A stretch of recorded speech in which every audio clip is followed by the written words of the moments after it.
5 నెలలుగా కాలు నిలపకుండా ప్రచారం చేస్తున్న ఈటెల జమున గారు ఉన్నారు. ఈటెల జమున గారితో మాట్లాడదాం.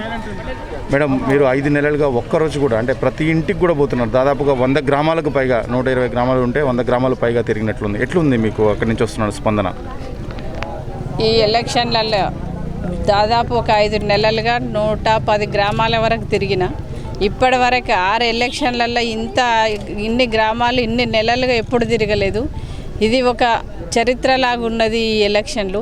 ఇంతకుముందు సమైక్యాంధ్ర పాలనలో కూడా బై ఎలక్షన్లు వచ్చినాయి.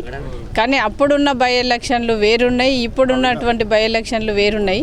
ఇప్పుడు ఉన్నటువంటి ప్రభుత్వం మొత్తం అసలు ఎట్లాంటి అరాచకాలు చేయడం, బెదిరియడం, వాళ్ళను అది మీటింగ్లకు కూడా వెళ్ళొద్దని డబ్బులు ఇవ్వడం, ఇట్లాంటివన్నీ కూడా చేస్తున్నారు ప్రజల గ్రామాలల్లో నేను వెళ్ళేటప్పుడు.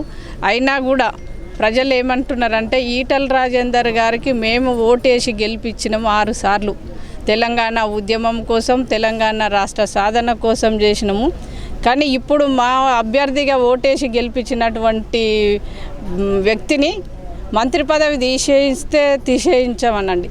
కానీ ఎమ్మెల్యేగా మాత్రం మేము ఓట్లేస్తేనే కదా ఎమ్మెల్యే అయ్యింది. ఆ సార్కి అన్యాయంగా చేసి బయటికి పంపించారు కేసీఆర్ గారి వల్ల. ఆ అన్యాయం మా హుజురాబాద్ ప్రజలందరికీ కూడా అన్యాయం జరిగిందని భావిస్తున్నాం ఇవాళ. మేము అందుకే అందరం కూడా ఈటల రాజేందర్ గారు వెనకాల ఉండి ఇవాళ కమలం పువ్వు గుర్తుకు ఓటేస్తామని అంటున్నారు. ఇవాళ ప్రతి ఒక్క గ్రామాల్లో కూడా, ప్రతి ఒక్క గల్లీలలో యూత్ పిల్లలు కానీ, వృద్ధులు కానీ అందరూ కూడా అదే చెప్తున్నారు ఇవాళ గ్రామాలలో. భారతీయ జనతా పార్టీ అనగానే ముస్లిమ్స్ ఓటు వేస్తారా లేదా అనేటువంటి ఒక అభిప్రాయం ఉండేది. కానీ మీ ప్రచారంలో చూస్తే వీళ్ళే ఎక్కువ మంది కనిపిస్తున్నారు. అది ఒకప్పటి బీజేపీ పార్టీకి అట్లనేది. ఇప్పుడు వాళ్ళు కూడా ఏ పార్టీ, బీజేపీ పార్టీ అయినా ఏ పార్టీ అయినా కూడా పేద వర్గాలకు చేసే పార్టీ ఏదైనా సరే సపోర్ట్ చేస్తామని ఇవాళ మేము వాళ్ళ మైనార్టీ వాళ్ళ ఇళ్ళకి వెళ్ళినప్పుడు మాకు వాళ్ళ పద్ధతి ప్రకారం ఇప్పుడు మహిళలు మన ఈ తెలుగు వాళ్ళ దాంట్లో ఎట్లయితే బొట్టు పెడతారో వాళ్ళ దాంట్లో ఆ పద్ధతి ప్రకారం నాకు గంధం అవన్నీ దిద్ది వాళ్ళు నాకు శాల్వా కప్పి మేము ఈటల రాజేందర్ సార్కే ఓటేస్తామని నన్ను ఆశీర్వదిస్తున్నారు ఇవాళ మైనార్టీ వాళ్ళు కూడా. అంటే మీరు వెళ్తున్నప్పుడు చాలా అడ్డంకులు కనిపిస్తున్నాయి. ప్రచారానికి రానియకుండా కూడా ప్రచారానికి రావడానికి మీతో పార్టిసిపేట్ చేయకుండా అడ్డుకుంటున్నారు, రాకుండా ఉండడానికి కూడా డబ్బులు ఇస్తున్నారు అన్నటువంటి విమర్శలు కూడా వినిపిస్తున్నాయి. చాలా చేస్తున్నారు. ఇప్పుడు మేడం ప్రచారానికి వస్తుంది అన్నగానే ఆ గ్రామంలో ఏమవుతుందంటే వాళ్ళు ప్రచారానికి వెళ్ళొద్దు, 500 ఇస్తాం వెళ్ళకండి అని అంటున్నారు. అంటే ప్రజలు ఏమంటున్నారంటే ఈటల రాజేందర్ సార్ తోటి మేము 20 సంవత్సరాలుగా ఆ సార్ తోటి తిరిగినాం. ఆ సారు మాకు ఒక ఇంట్లో వ్యక్తిలాగా, ఒక ఇంటి మనిషిలాగా పనిచేస్తారు మాకు.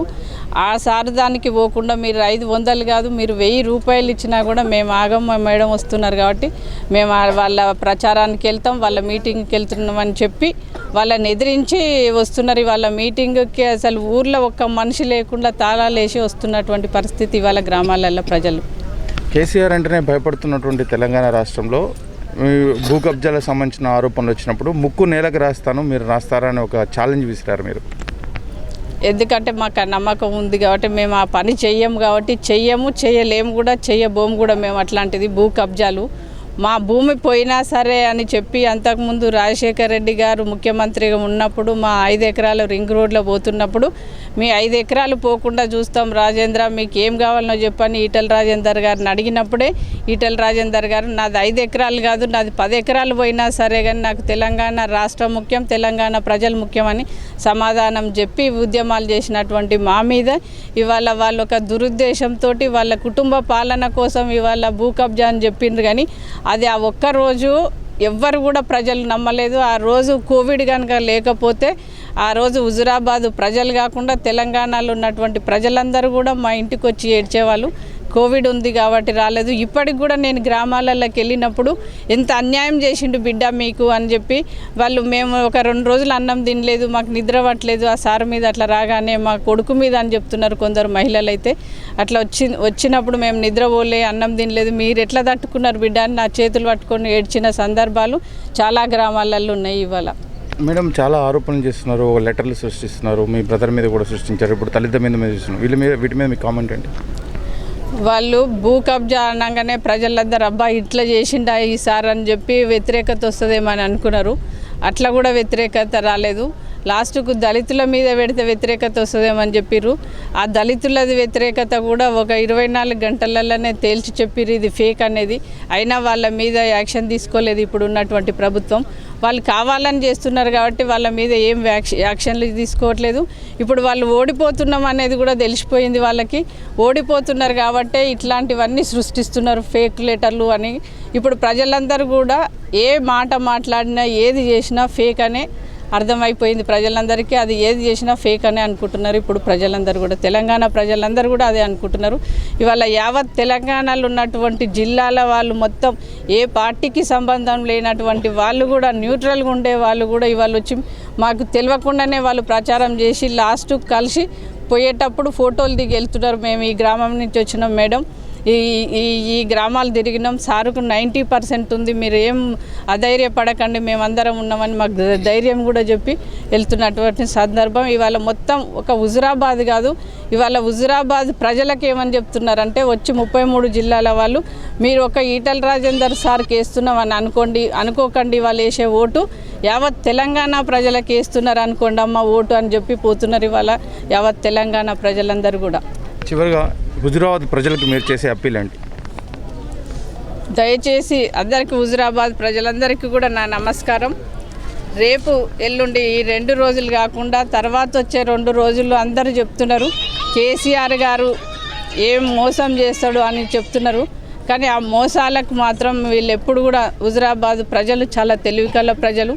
ఎందుకంటే ఇప్పటి వరకు కూడా చాలా డబ్బులు అవన్నీ ఇస్తారని చెప్తున్నారు.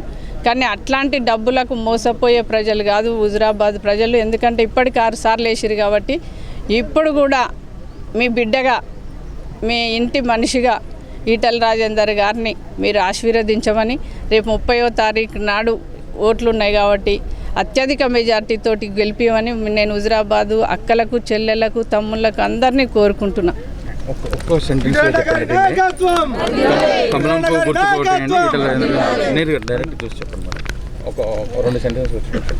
ఈటల రాజేందర్ గారి గుర్తు ఇప్పుడు కమలం పువ్వు గుర్తు. కమలం పువ్వు గుర్తుకు ఓటేయండి, ఈటల రాజేందర్ గారిని గెలిపియండి.